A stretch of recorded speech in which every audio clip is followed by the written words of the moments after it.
Okay. Hare Krishna. Hare Krishna, Prabhu. Hare Krishna. My voice is audible properly? Yes, Prabhu. Okay, Hare Krishna. I'm really sorry for today's delay. Actually, there were so many services today I had to perform. So at the last moment, I was having very less time and created this PPT slides.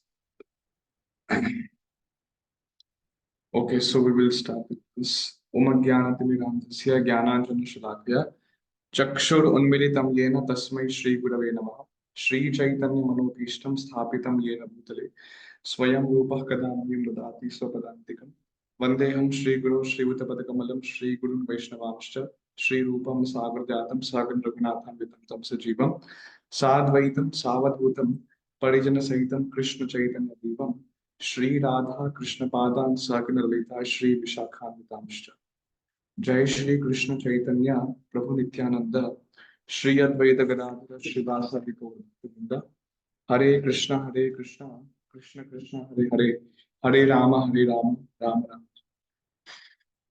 So Hare Krishna, I would like to welcome every one of you for today's session.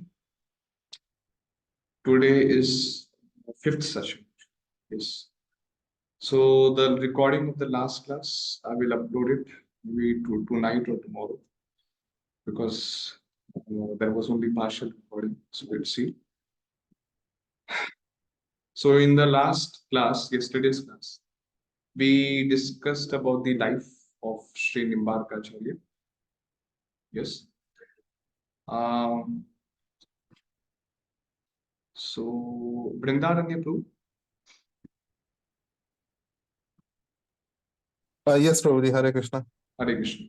Prabhu, could you please tell, yesterday we discussed about that life, about his life. So why Nimbarka's name became Nimbarka? Why was that name given? Could you please tell? Oh, sorry, Prabhu. Yesterday I could not join actually. Oh, like that.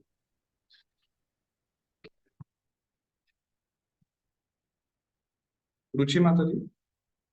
Ruchi Singh.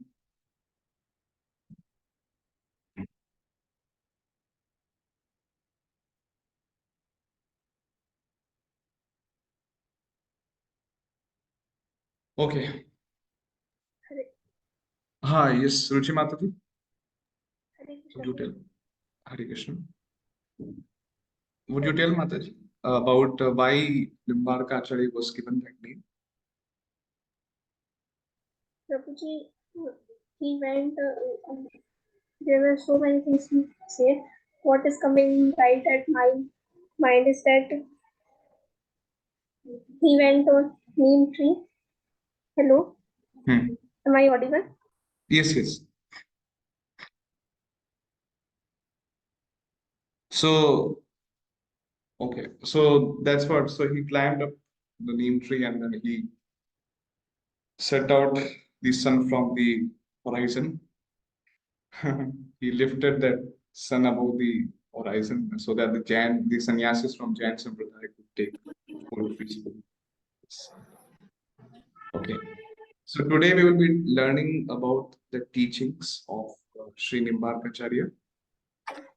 So Sri Nimbarka Acharya gave the Siddhanta, that is Dvaita Dvaita Siddhanta or Dvaita Dvaita Vedanta Siddhanta. And we will be discussing about what does that mean. So before that, these topics we will be discussing today. First of all, we'll be discussing the Siddhanta preached by Sri Nimbarka, that is Dvaita Dvaita Vedanta. Vishnu Swami preached Shuddha Dvaita Vedanta. Okay. And Nimbarka Acharya preached Dvaita Dvaita Vedanta. Okay. Second thing, we'll be discussing his Siddhanta regarding the individual living entities. Then we'll be discussing his Siddhanta regarding the material world. Okay. Jada Prakriti. His Siddhanta regarding the Supreme Lord and the process of worship in Nimbarka Sampradaya. Okay. So what is the process? What are the rules and regulations? What is the procedure of the worship which is being followed in the Nimbarka Sampradaya. So, Vedanta, that philosophy, what does that mean? We will be discussing. So, first of all, Sri Nimbarka Acharya, he accepted Vedas or the Shruti as the ultimate pramana, ultimate evidence. And also he accepted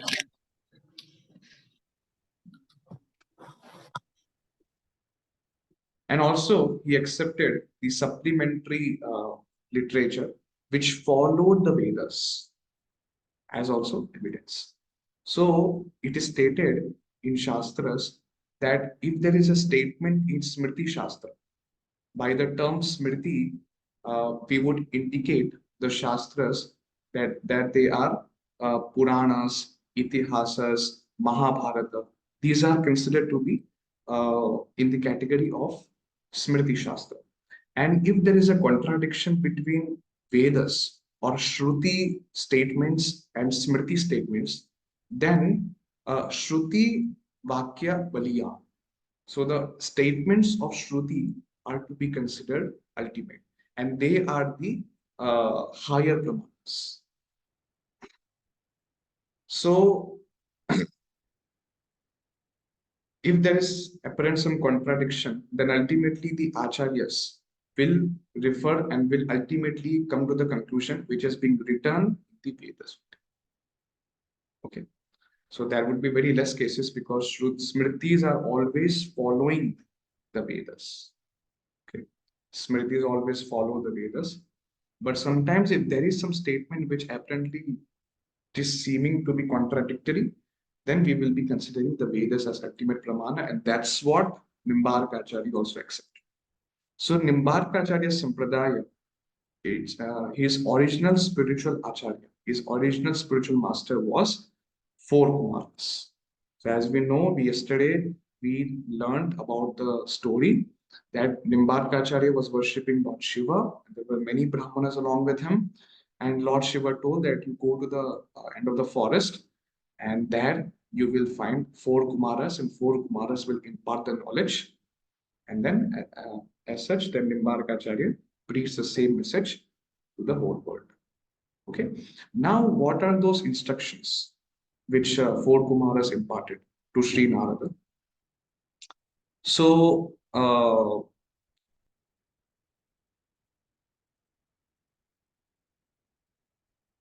here we can see that the story about four Kumaras, they were imparting the knowledge to Nimbarka Acharya.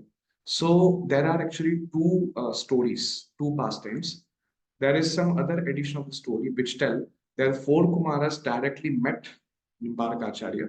But there is another story, another edition, that four Kumaras, they imparted the knowledge to Sri Narada, and then Sri Narada, in the disciplic succession, Nimbarka Acharya got the knowledge. So these are the two editions of the story. Now, if we take into the consideration of the second story, that is that four Kumaras imparted the knowledge to Sri Narada, that knowledge is still accounted. The knowledge is accounted in the seventh Prapataka. So Prapataka means part. Chandogya of Chandogya Upanishad. In Chandogya Upanishad, there are 8 Prapatakas. And in the seventh Prapatakas, in the seventh Prapataka, the instructions, the teachings of four Kumaras to Narada are being stated. And that the same instructions were being preached by Sri Nimbarka Acharya.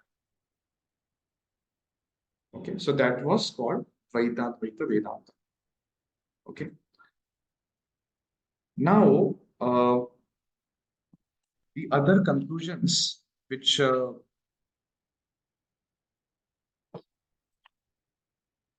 yes, so the other conclusions which Sri Nimbarka Acharya, following the seventh Padapataka of Chandogya Upanishad, so he wrote commentary on the Vedanta Sutra, and his commentary name was Vedanta Parijata Saurabh. Okay, so in that commentary, he is actually explaining he's actually he's giving so many conclusions. So these are some conclusions which I would like to read out. The Puranas are the fifth Veda. So even this statement that the Puranas, Itihasas, they are considered to be the fifth Veda. Okay, so even in Srimad Bhagavatam, there are statements which confirm that Panchama Veda, Puranas are considered to be fifth Veda. And there is a long actually debate and so much philosophical discussions over why Puranas are considered to be fifth Veda that I would like to discuss in maybe later classes because that's very huge topic. And second conclusion, he drove out. So that is Lord Vishnu is the doer of everything. Then third is advancement in devotional service depends on faith and steadiness. So Adau Shraddha Tatah Sadhu Sangha. Okay, so that completely depends on the faith and steadiness. Then fourth conclusion, nothing is equal or superior to love of God. Then fifth is the glories of the Lord's eternal abode. He mentioned that. Then sixth is the Supreme Lord is fully independent. Then seventh is liberated souls are eternal associates of the Supreme Lord and they engage in the eternal pastimes with the Supreme Lord in his transcendental abode. Then the eighth conclusion is the Supreme Lord possesses the power to appear and disappear at his will. And ninth is Vaishnavas are eternal and transcendental, the glories of the Lord's limiters. So in that way, these conclusions he has drove out and he has written in the commentary, that is Vedanta Parijata Saurabha, and he has extensively discussed over this topic, taking even the Pura Paksha as his opponent, and he has very much he has elaborated over it. But just in order to summarize his Dvaita Dvaita Vedanta, Srila Bhaktisiddhanta Saraswati Thakur has actually quoted a verse from his book. He has, as I in the previous class I mentioned, that he has written many books on Srimad commentary on Bhagavad Gita, Srimad Bhagavatam, Sri Vedanta Sutra, and other books also. So there was one book which is Dasha Shloki. Okay, so in that book, Nimbarka Acharya is presenting his own Dvaita Vedanta in one verse. He's telling everything. So he's telling, Sarvam hi Vijnanam atho yatharthakam Shruti Smritibhyo Nikhilasya Vastunaha. All objects are related to the Supreme Lord. Okay, everything, all the objects are related to the Supreme Lord. The conclusion of those who are not actually well versed in the Vedas is that temporary material objects cannot emanate from the eternal Supreme Lord. People who are actually they are not well versed, so they consider that these temporary material objects, they are actually not coming from the eternal Supreme Lord. They drive out some different conclusion out of it. But this is confirmed in the Shastras. This is confirmed in the Shastras that all objects are related to the Supreme Lord.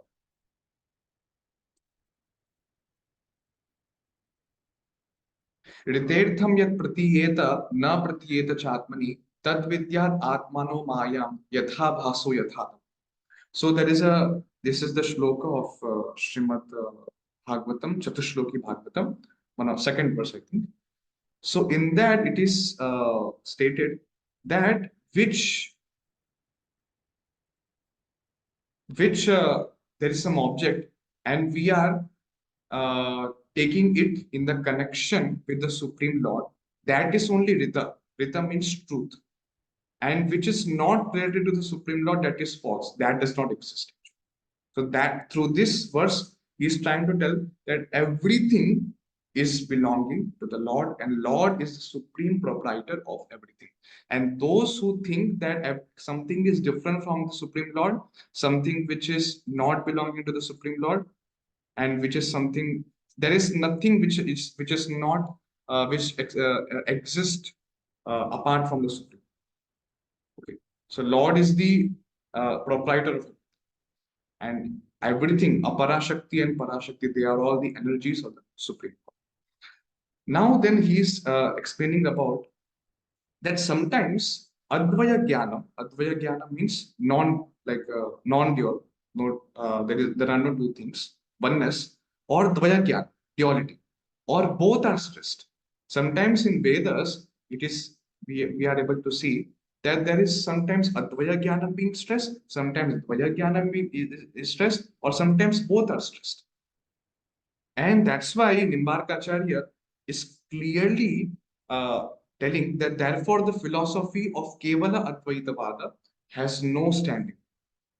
After carefully considering all the statements of the Vedas, the philosophy of simultaneous oneness and difference will certainly be established within one's mind. So, by properly understanding all the statements from Vedic scriptures and properly taking out the conclusion of it, that is called Vedanta. Veda means the Vedic scriptures, and Anta means the conclusion of the Vedic scriptures. So, Dvaita Dvaita Vedanta is the conclusion of all the Vedic scriptures, and it tells that there is Dvaita also and there is Advaita also. They both simultaneously exist. Thus, the philosophy Dvaita Dvaitavad should be accepted. Now, there would be some question in your minds that Prabhuji, how come Nimbarkacharya is quoting Kevala Advaitavad? Because Shankaracharya appeared after Nimbarkacharya. So, Nimbarkacharya is quoting Kevala Advaitavad. So, okay, the word Kevala Advaitavad may be written, it might be written by Srila Bhaktisiddhanta Thakur in this book. But actually, the Vada, the concept of oneness, the only oneness, only monism, solely we are considering about this monism.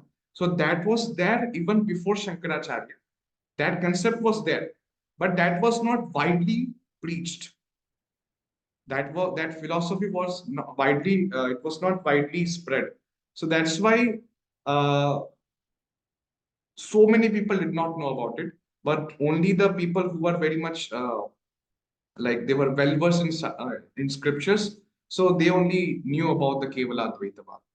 And that's why even Vishnu Swami, even Nimbarkacharya, they used to actually again and again negate this conception of solely there is Kevala Advaita, the philosophy of Kevala Advaita, because they drove out all the conclusions and they understood that Kevala Advaitavad has no standing because there are clear statements where there is Dvaitavad also and there is Advaitavad also, and sometimes both are stressed. Now, someone would question, someone would raise an objection. Can that happen? 1 second.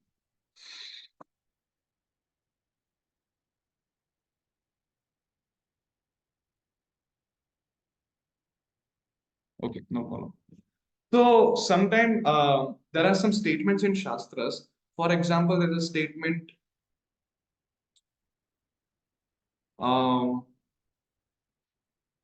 Tattvamasi. Okay, this phrase Tattvam Asi. So it is telling you are that. Okay, if you translate this phrase, then it means you are that. So this phrase could denote the oneness with the Supreme God. So that you are that. So here Acharyas explain that after considering all the other statements of the Shastras, we should actually properly understand what this phrase is trying to mean. Okay, what this phrase means actually. Because there are other statements which clearly prove duality. So based on that, how to interpret this phrase? So they are interpreting the oneness with the Supreme Lord in a way that Nityo Nityanam Chaitanas Chaitananam Eko Bahunam Yovedadati. So because Lord is also Nitya and we are also Nitya, so in that sense, he's telling that you are that. Your quality of Satchidananda Vigraha, your quality of Nityata, eternity, and your quality of Chetana, consciousness. So Lord is supremely conscious and we are also conscious. So that quality is there. That's why the phrase is indicating the oneness with the Supreme Lord.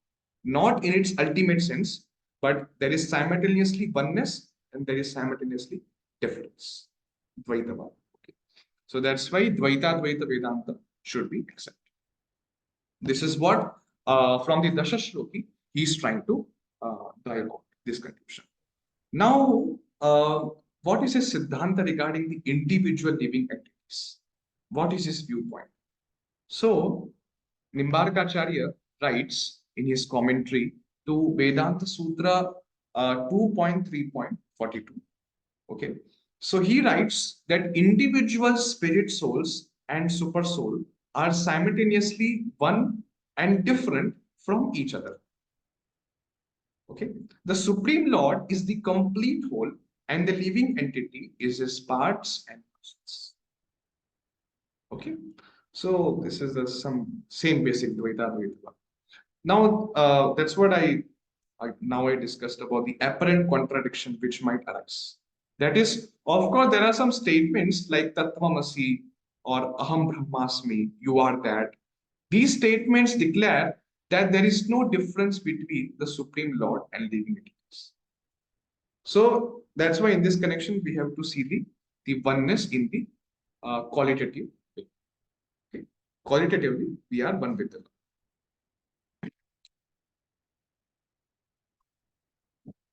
Now, other qualities of living entities, Sri Nimbarkacharya writes. So, the living entity possesses minute consciousness, whereas Lord is supremely consciousness. Okay, that is Nityo Nityanam Chaitanas Chaitananam. Okay, Chaitana is there with the living entity also, and Lord is also having Chaitana. But Lord is supremely conscious. So, Kshetragyam Chapi Mam Vidhim Sarvas Kshetreshu Bharata. In Srimad Bhagavad Gita, it is being stated that Kshetragya, the living entity, is the knower of only his field or only his Kshetra, that is body.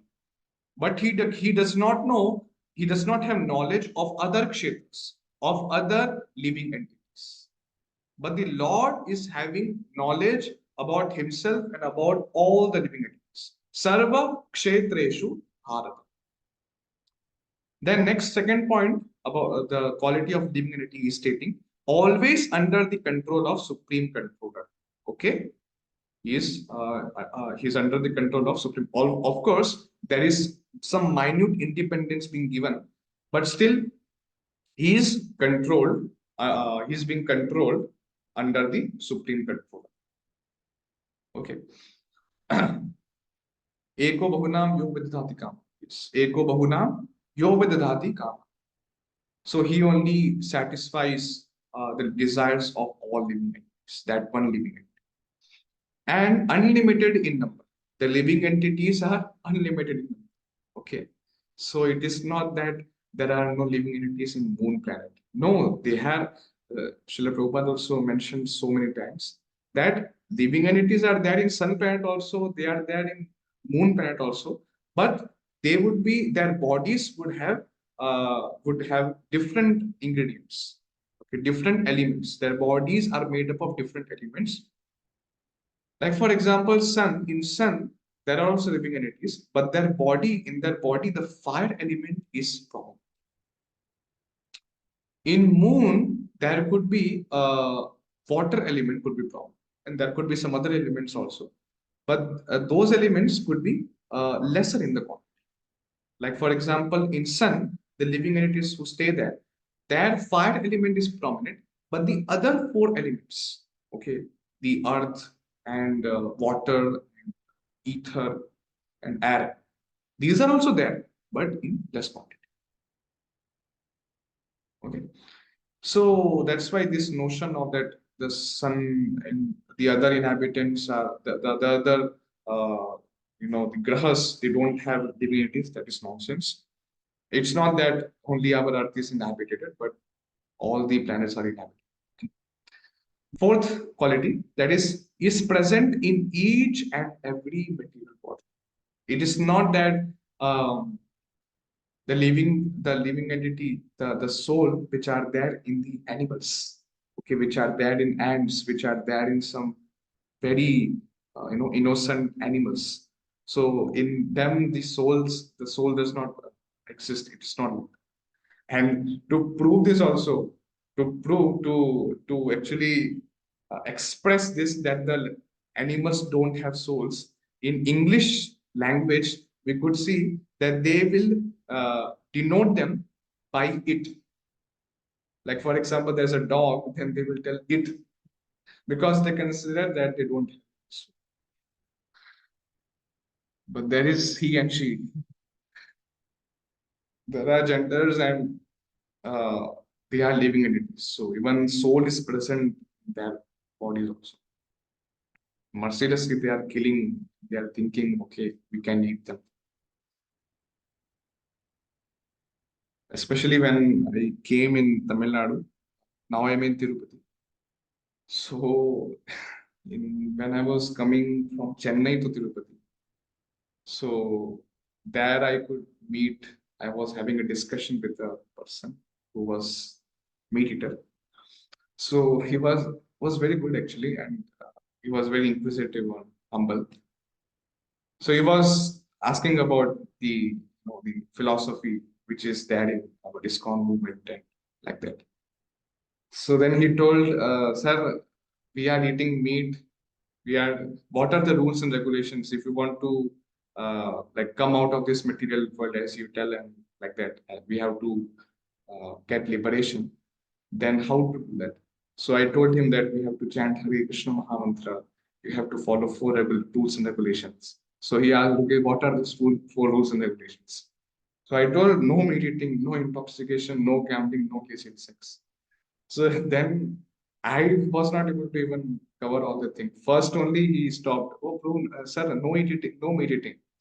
But yes, no meat eating. Then what will happen? You'll go to hell. Next life, that animal which you killed in this life, that will kill you in next birth. He will, because in Sanskrit the meat is called mamsa. Mamsa means mam saha. So mam means to me, and saha means that. So in the next life, he will kill me. Today, if I kill him and eat, tomorrow, next life, he will kill me.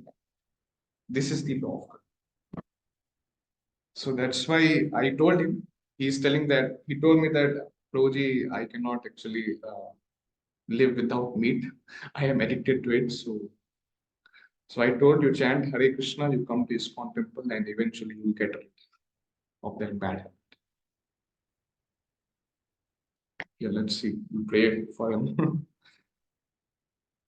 So fifth quality is that the jivas, they are prone to either accept or reject material embodiment. That is Shuddha. Okay, the jivas are considered to be Shuddha, or they are considered to be, they sometimes they are prone to fall in this material. Okay, so we are fallen now, and we have accepted this material embodiment. Okay, but there is a way to reject this. There is a way to come out of this material embodiment, and that is by performing. Okay, these are some of the qualities which Sri Nimbarkacharya mentioned. Okay, now Sri Nimbarkacharya further he explains about the three categories of living entities. Okay, so what are those three categories? First are eternally liberated. Second is have become liberated. And third is are conditioned by Maya. So eternally liberated means that it was not that before they were conditioned and by doing sadhana, by doing bhakti, they became liberated. No, they are eternally liberated and they are eternally serving the Supreme Lord in Golok Vrindavan, in Vaikuntha. So those who are under the shelter of Lord Hari's lotus feet, they are called eternally liberated. And other name is Nitya Siddha. Nitya means eternal and Siddha means liberated. Okay. Then have become liberated. What is that? So those who were previously conditioned by Maya, and but by the mercy of the devotees and the spiritual master, have attained the favor of the Supreme and thus have been liberated from the conditioned state. So they are considered to be have become liberated. Before they were conditioned, but by the mercy of spiritual master and the devotees, they attained the favor of the Supreme. Yasya prasadat bhagavat prasado yasya prasadat nagati. If spiritual master is happy, if spiritual master is pleased, then Lord Shri Krishna is pleased with you. If spiritual master is not pleased with you, that means Lord Shri Krishna is also not pleased with you. Now, in this category, there can be two considerations: Kripa Siddha and Sadhana Siddha. Kripa Siddha are those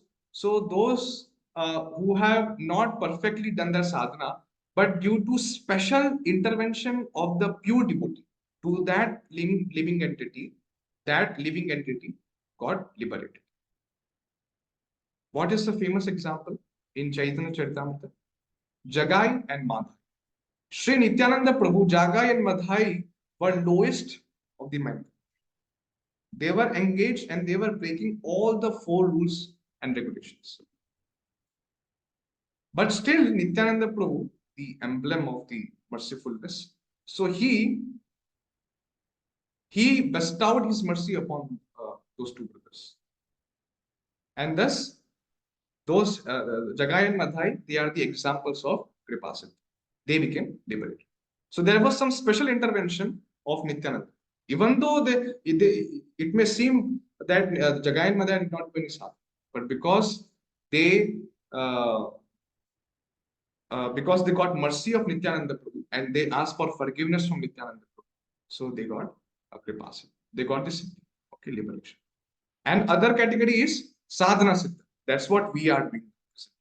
So, Sadhana Siddha.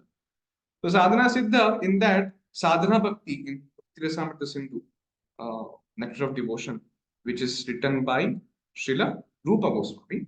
So, in Sadhana Bhakti, there are two categories: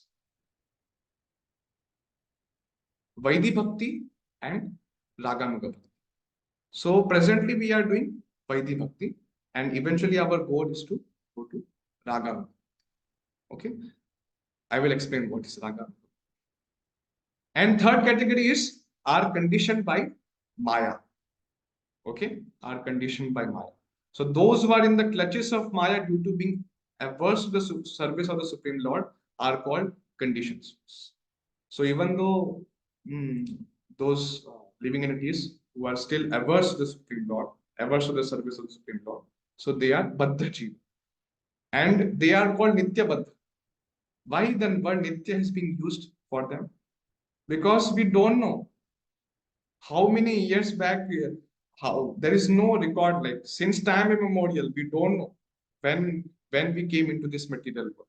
So many births we took, so many lifetimes we took, and we are suffering in this material, going on in the cycle of birth. So that's why in that sense, Nitya term is being used. Not, you cannot say in its literal sense like, okay, Nityata, but at some point of time they would have fallen. But because we don't have any memory since time and memory, that's why the term is being used, Nitya. Okay. Now, in the category of eternally liberated, there are more 2 categories. Okay, those who are Nitya Siddha, always liberated. What are the examples of them? So, first category is those who are direct associates of the Supreme Lord. What are the examples? Like Lord Balram, other cowherd boys, Gargwalpal, and other Radharani, Srimati Radharani, other girls, gopis, and Nanda Maharaj, Yashoda Mai, then other, the other well-wishers, fathers, mothers. So they are considered to be direct associates of the Supreme. And they are the Ragatmika. So Raga means attachment, and Atmika means they are performing Raga, the devotional service in attachment, in prema. And that is their Atma, and that's why they are eternally liberated. and no one can take their position. Like, for example, the Jiva cannot become Srimati Radharani, or the Jiva cannot take the position of Yashodhama or Nanda Maharaj.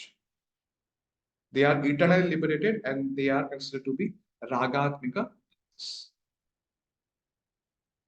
Okay, their bodies, if you see, they are they are the personalities of Raga.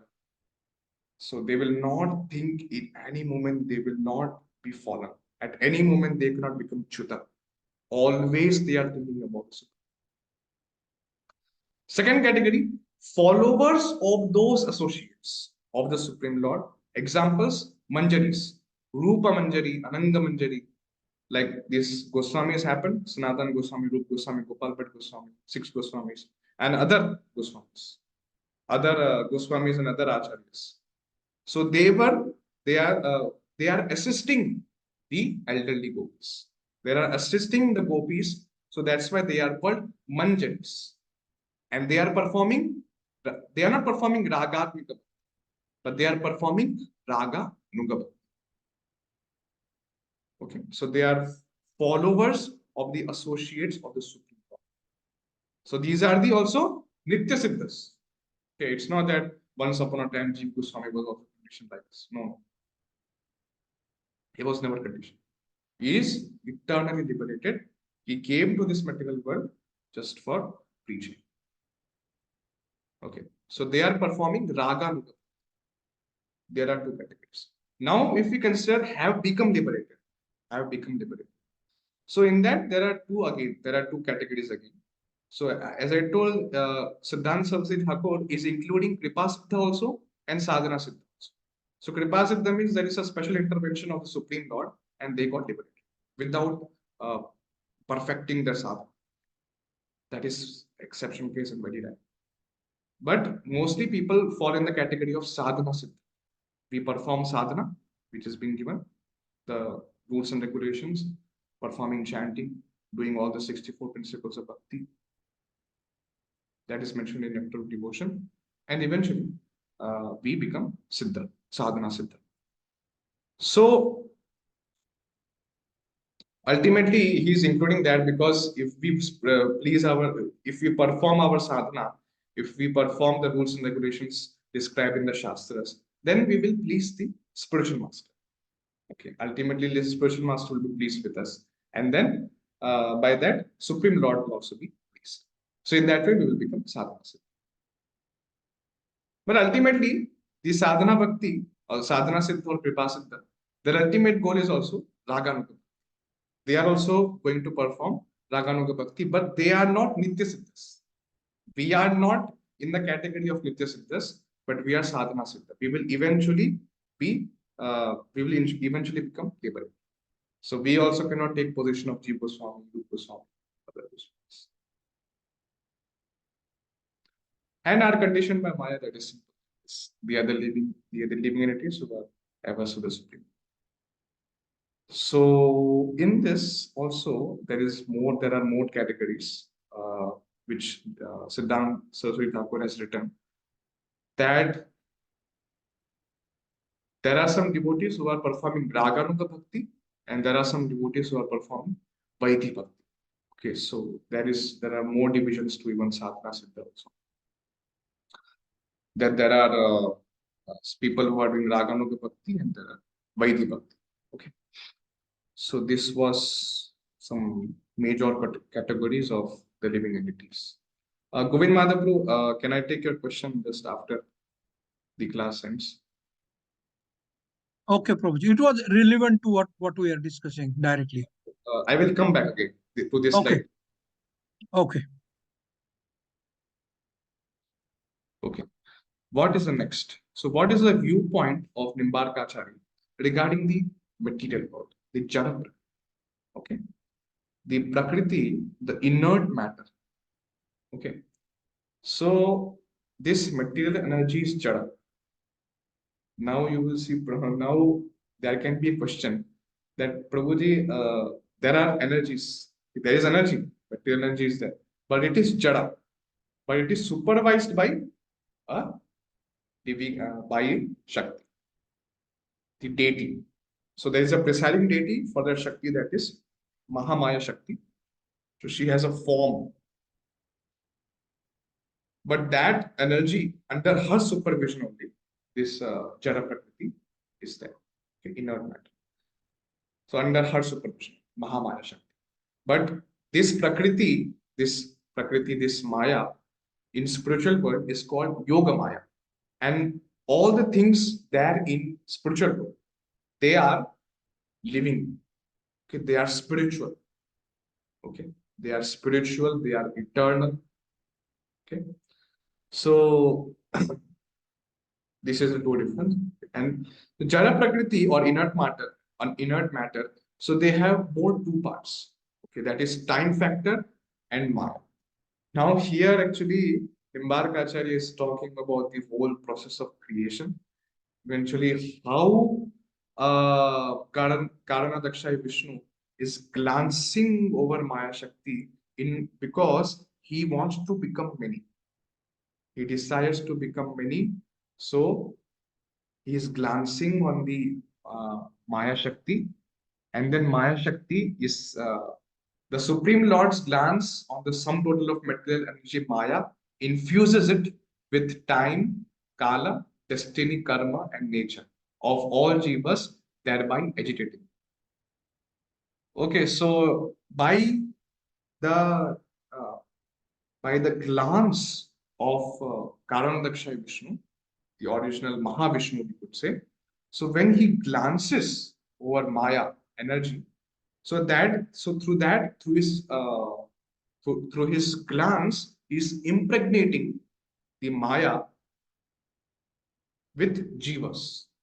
Okay, he's impregnating Maya with jivas, with time, with karma. Okay, and also swabhava of all different. So kala, karma, swabhava. These are the three things. Then eventually, when it happens, then the that state when Mahavishnu glances over Prakriti, so that is called pradhana. Okay, that is called pradhana, which is agitated. Okay, in that pradhana, the three modes are actually inactive, and they are in mixed state. Three modes of nature are sattva guna, rajo guna, and tamo. So they are in mixed state. They are not in mixed state. They are in unmixed state. They are in unmixed state and undifferentiated. There is no differentiation state. Then after that, what happens? Then Mahatattva happens. Then the agitated pradhana, which is there, so it becomes Mahatattva, and Mahatattva is having predominantly it is having sattva guna, and Mahatattva is having predominantly in rajoguna.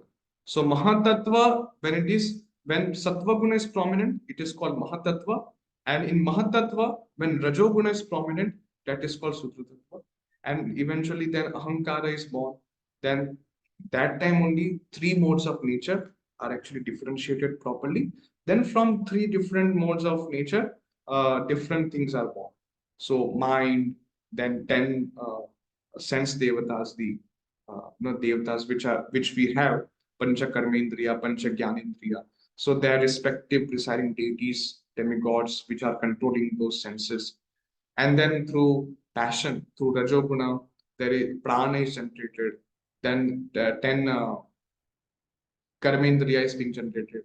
Then jnana, intelligence is generated. Buddhi is generated. Then from Dravya Shakti or from Tamoguna, 5 Tanmatras are generated and 5 elements. So there are so many classifications. I would like not to get into very much details. This could be a different topic all of the over. So it will take another one more hour to discuss all of this stuff, how the creation happens.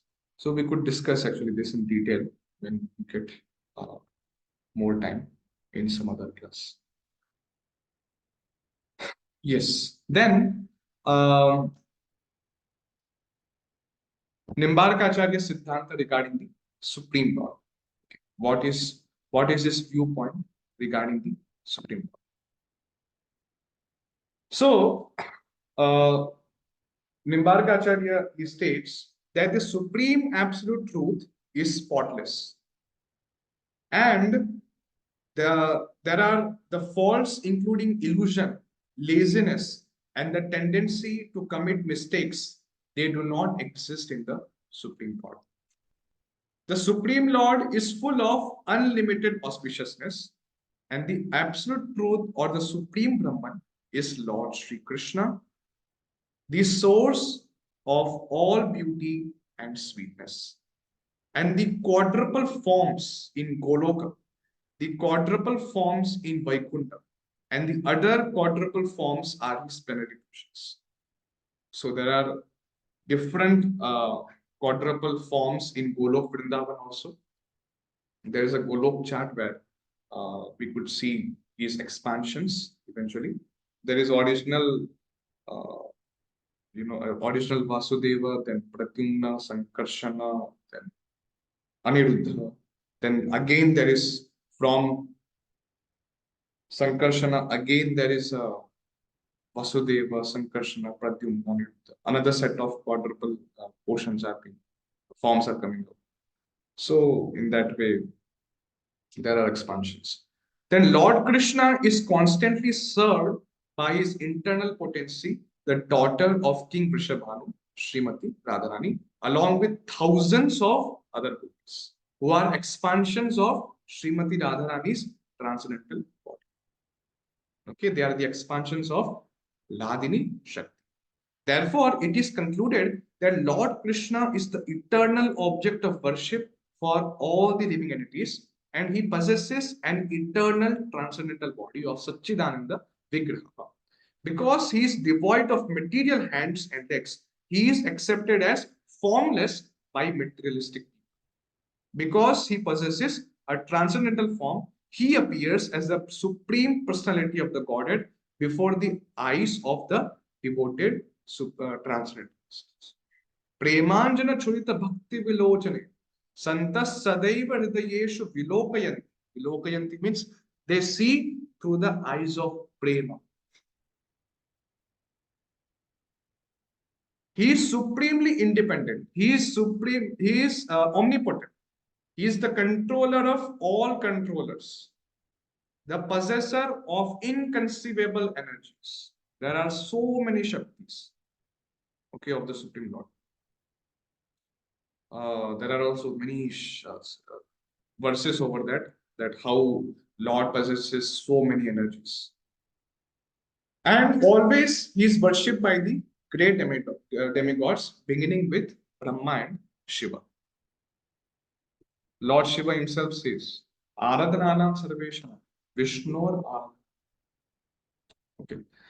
So, in that way, the Lord is always being worshipped by the great demigods, including Lord Brahma and Shiva. So, this was the viewpoint, same thing about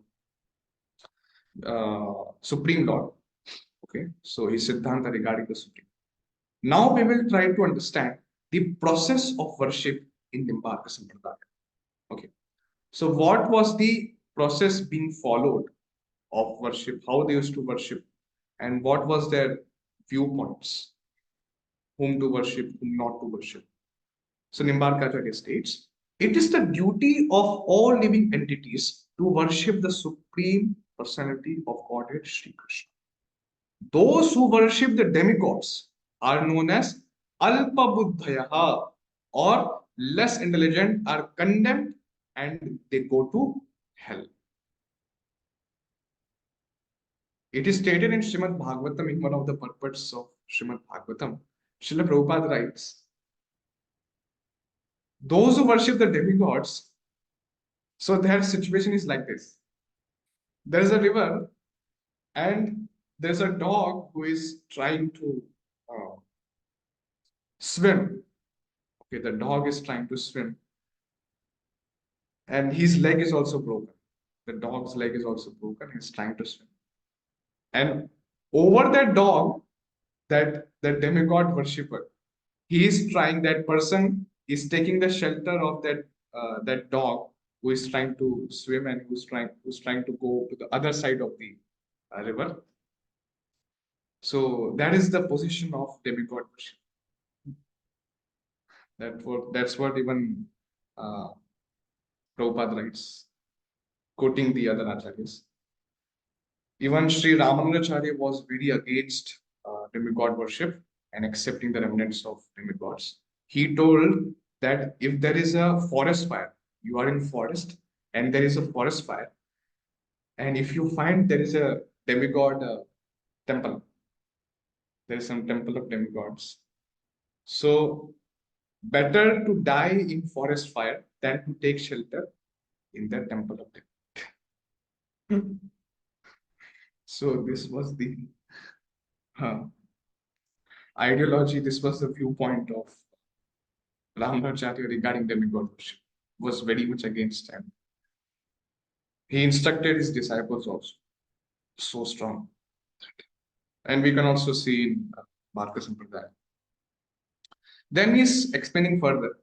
Worship or devotion or bhakti is of two types: apara bhakti and uttama bhakti. That is which manifests as prema.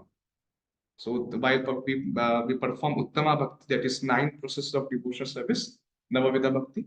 So eventually, when we perform this, then we get prema. Now, what is this apara bhakti? So Archana Mataji would be knowing because she attends the classes of Venugopal Prabhu.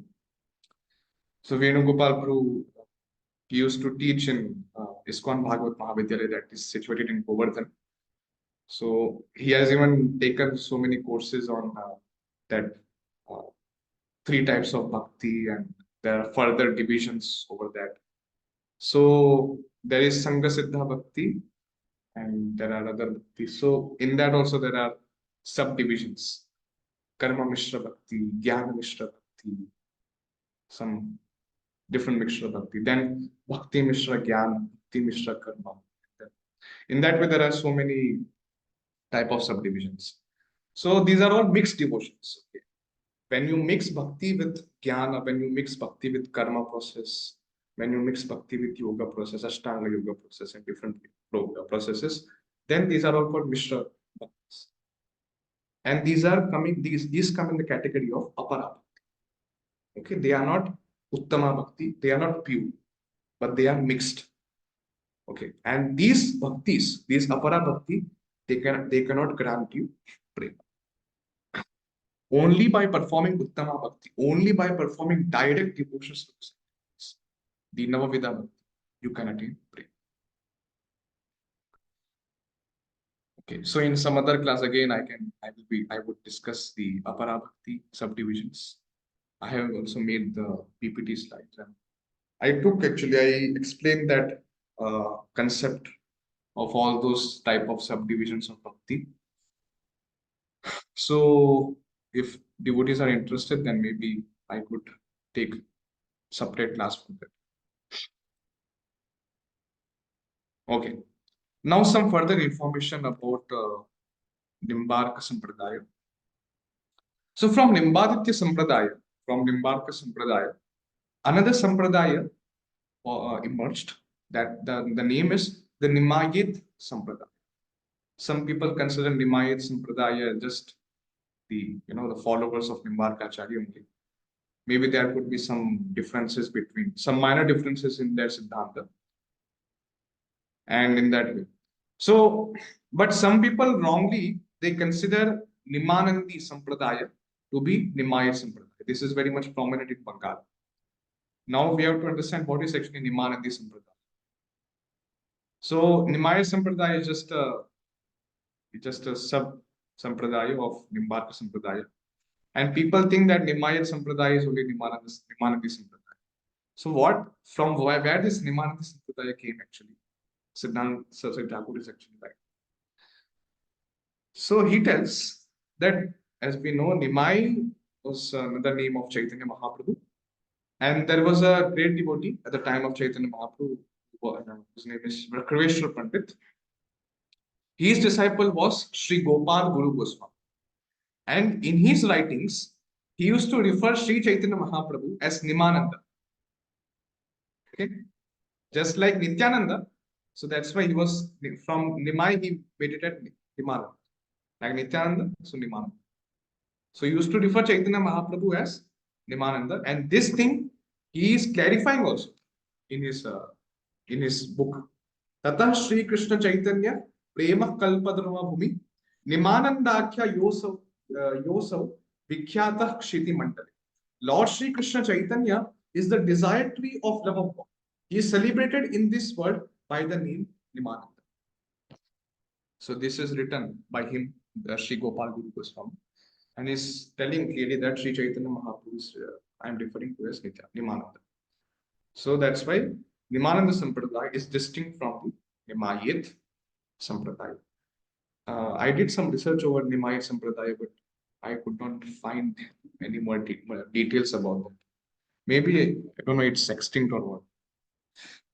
But whatever research I have done from the other sources of book, I did not find much information about Nimayit Sampradaya. Yes. Now, Siddhant Sarvji Thakur is telling one interesting thing. Is Nimbarka Sampradaya, the philosophy of Nimbarka Sampradaya, is extinct actually? So people say that Nimbaditya Sampradaya philosophy has become extinct, and he is giving evidence also. So before also I quoted, there was one great author, great Acharya named Sayana Madhava. I will tell about him later in some other class about his biography and when did he appear. So Sayana Madhava, he wrote Vedanta Sarva Darshana Sangrata. Sayana Madhava wrote Sarva Darshana Sangrata. And he, in his book, he is mentioning about the Sampradaya of Vishnu Swami, Ramanujacharya, and Madhvacharya. But he is not at all mentioning about the Sampradaya of Nimbarka. If he is mentioning about the Sampradaya of Vishnu Swami, Ramanuja, Madhva, then we could come to the conclusion that he would have definitely appeared after Madhvacharya. Okay. Now we will think, see, Nimbarkacharya appeared before Ramanujacharya, and Sayana Madhav, he wrote about Vishnu Swami, Ramanujacharya, and Madhvacharya, but he did not write about Nimbarkacharya. Why it is like that? So what happened that eventually the philosophy of Nimbarkacharya has been resurfaced after the disappearance of Chaitanya. So when Chaitanya Mahaprabhu disappeared, so even the Nimbarka Sampradaya philosophy, Dvaitat Vedant, so it was resurfaced. Like Vallabhacharya, even we can see in Vallabhacharya Sampradaya. Now presently Vishnu Swami Sampradaya's philosophy is extinct. We don't find. Only Vallabhacharya's Pushti Marga system.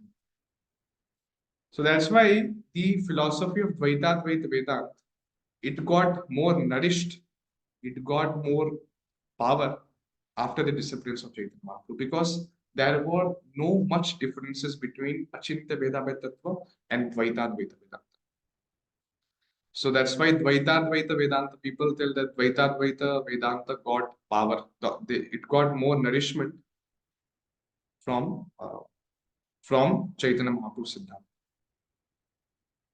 And you could think, why did Sayana Madhav did not mention? Because Sayana Madhav still, again, he was there in a Gaudiya Vaishnavism or maybe some other Sampradaya. So Siddhant Sarvji Thakur is writing that time, even at the time of Sayana Madhav, and even at that time when Gaudiya Vaishnavas were living in Vrindavan, so when Chaitanya Mahaprabhu's preaching was already in full scale. So that time also Nimbarka's philosophy was not widely spread at that time. And that's why Sayana Madhav also did not mention his philosophy in his book. Even Vaishnavas, Gaudiya Vaishnavas there at that time also, they were not knowing much about Nimbarka's philosophy. But those who were the followers of Nimbarka Sampradaya, so they were getting like nourished, or they got their teachings, their whatever their philosophy, they got nourished, they got the power from only Achintya Veda Tattva. And they got more actually recognition, more recognition after the disappearance of Chaitanya, but not before appearance of Chaitanya. So that's why, because of there are many similarities between his Siddhanta and Chaitanya Mahaprabhu, so it got nourished, his Sampradaya. And again, Jiva Goswami also, in his writings, he never mentioned about Nimbarka Sampradaya in his teachings. But he mentioned about others. So after Sarva Darshana Sangra of Sayana Madhav, or even during the period of Gaudiya Vaishnavas in Vrindavan, the philosophy was not spread very widely. But still, Dvaita Advaita Vedanta, the Nimbarkacharya, Sri Nimbarkacharya, he preached, but that was not so widely spread. Was not so widely spread. But still, so Lord Vishnu, Lord Sri Krishna had some specific mission for him to perform.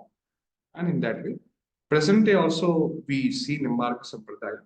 We also see some mathas of him. His philosophy was mainly nourished by the Siddhanta of Sri Chaitanya Mahaprabhu. But the Siddhanta preached by the Nimbaditya can be understood from the instructions of Sri Sanat Kumar that are found in the 7th Padapataka, or the part of Chandogya. Okay. So we have definitely so much respect.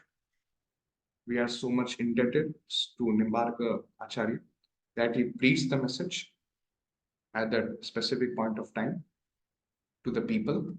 And presently, his philosophy is mainly actually properly shaped and properly nourished by Achintya Veda, because both Siddhantas are similar. And if we want to like get into more details, then we could read his Vedanta Parijata Saurabha teachings, and also Sanat Kumar's teachings found in Chandogya Upanishad. Yes. So this was all for today. In the next class, we will be discussing about Srila Ramanujacharya. So where presently I am living in Tirupati, Balaji. So this is also another center of Sri Ramanujacharya. Even if we can see just behind me, there are the Tirumala hills, and there are 7 Tirumala hills.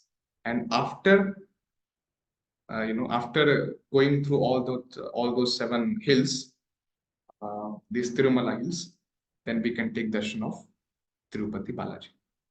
So Balaji is situated after passing all over the 7 mountains. And these 7 mountains, these 7 Tirumala hills, they are considered to be the hoods of Sheshanaga. So Sheshanaga is none other Sankarshan Balram. And the Sheshanaga, he just took the form of mountains. Okay. These are the 7 hills, very big hills, very big hills.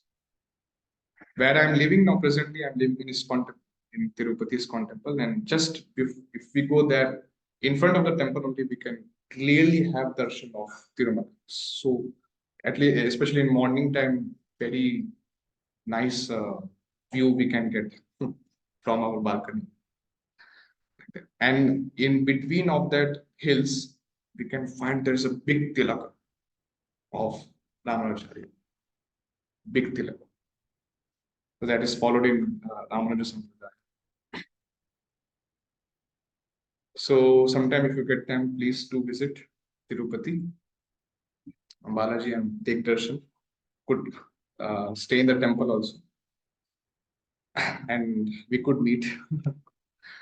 Yes, so that was all for today. So are there any questions?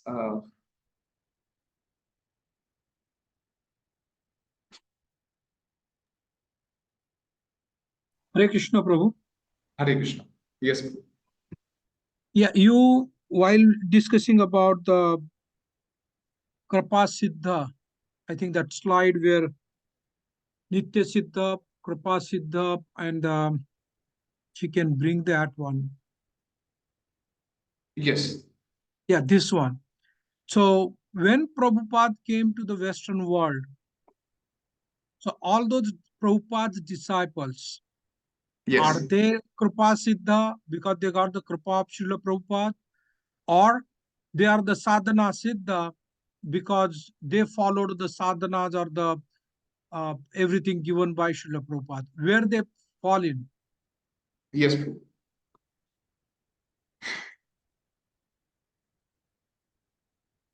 See, Prabhu, in order to perform bhakti, so much piety is needed. In Srimad Bhagavatam, in so many scriptures, it is stated that even to perform bhakti, even to get introduced, even to get a meeting with the pure devotee, we need to have so much of uh, pious activities. We need to have so much of results of our pious activities. And the people who were there in Western world, they were hippies and they were performing so many sinful activities. So you could say that even Prabhupada also himself stated, once disciple asked that, Prabhupada, we don't have any pious activity, then how come we got this bhakti and we are able to perform? So Prabhupada told, I have created your piety. So there is definitely kripa. There's definitely some special intervention of Srila Prabhupada to those living entities.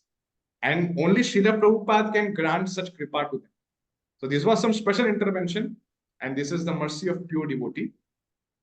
But we could not say them that entirely they are kripa siddha devotees. No, they are not entirely kripa siddha. They also, otherwise they are, if they are kripa siddha, then they need not to perform any sadhana. Then why Srila Prabhupada told them to perform sadhana? There was definitely kripa, so that they can get introduced to bhakti, and by doing sadhana siddha, by doing sadhana, they could get liberation, they could get perfection. So you could say it is a interception of kripa siddha and sadhana siddha, but mainly sadhana siddha. Srila Prabhupada never compromised in following the rules and regulations. He never told that, okay, so I have my blessings to you.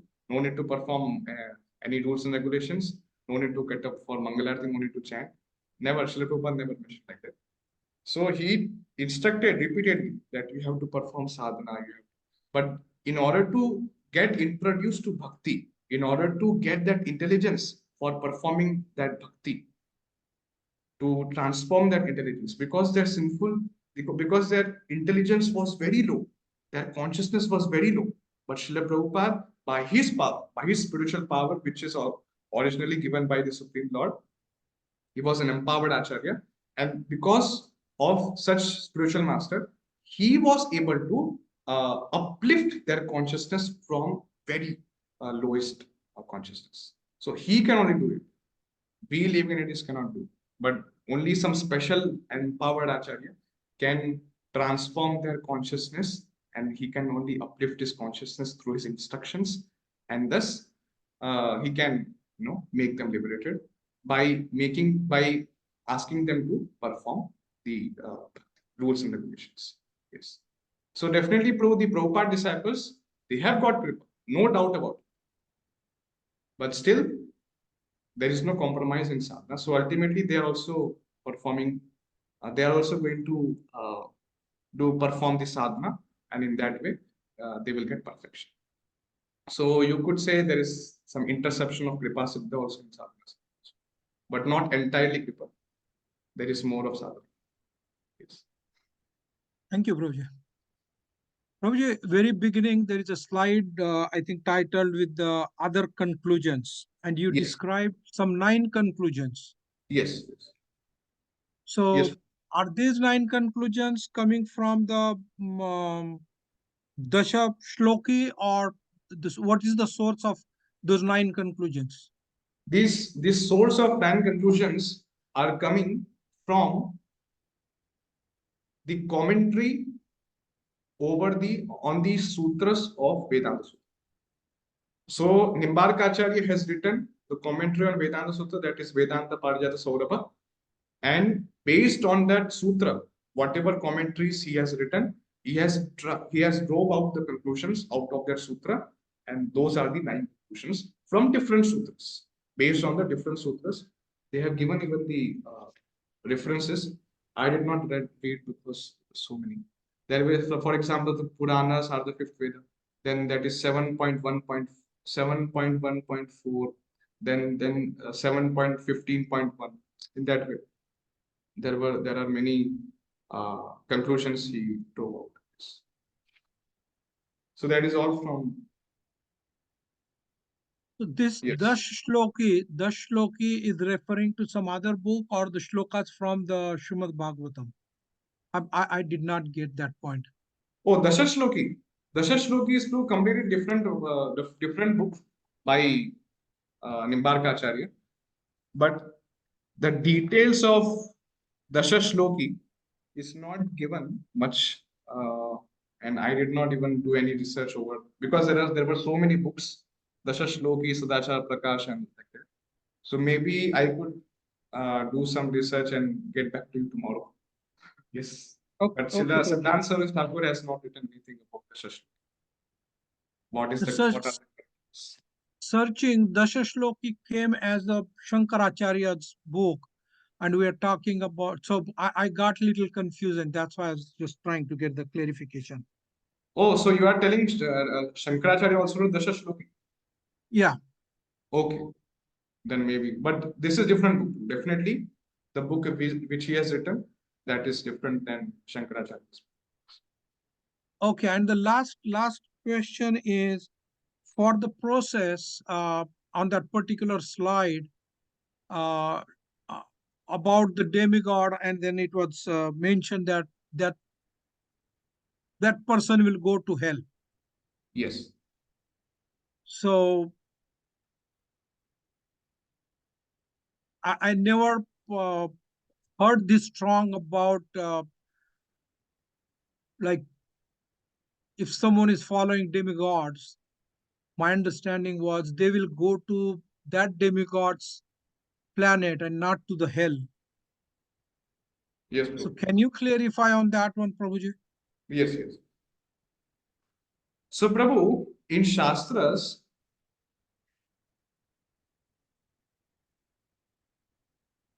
there is, one second.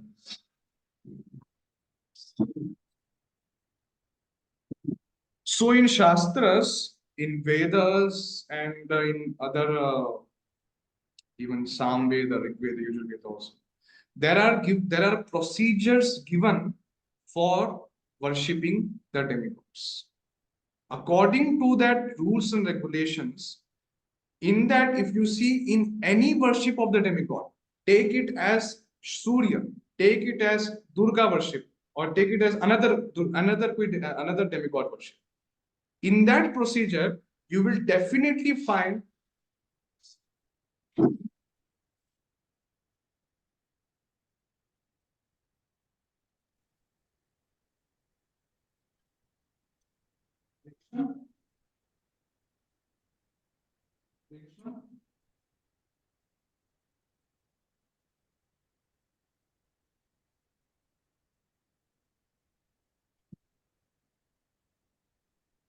before the interruption.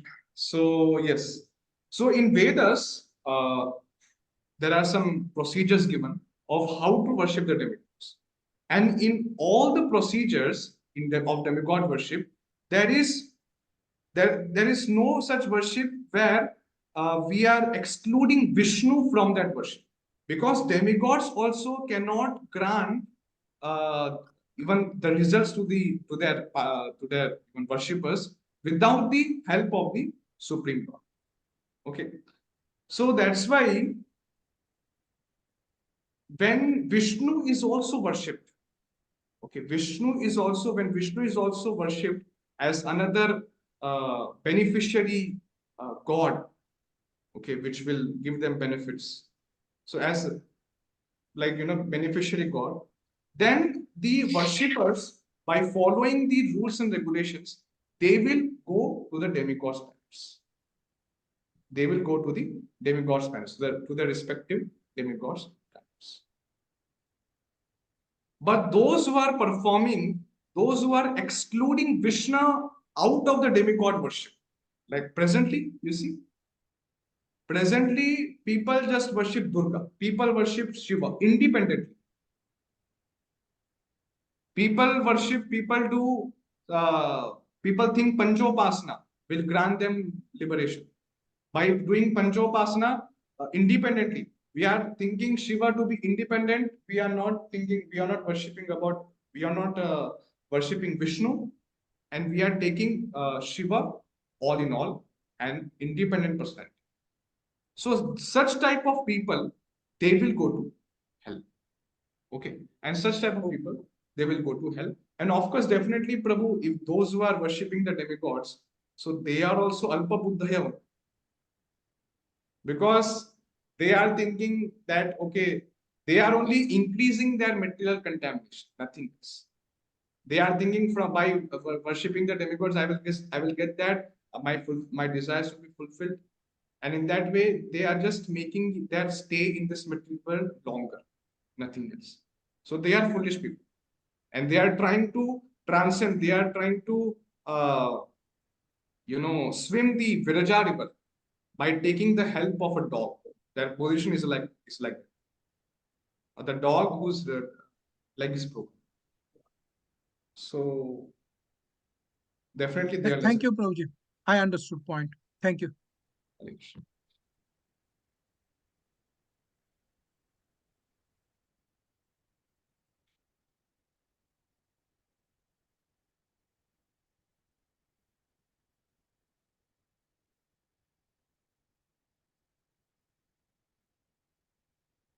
Okay. So we will end the class here. There are no further questions or comments.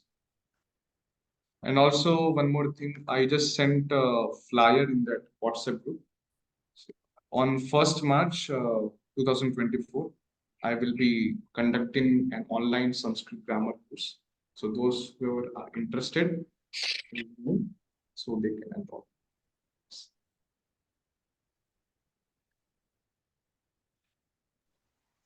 Thank you, Prabhu. Very nice class. Hare Krishna.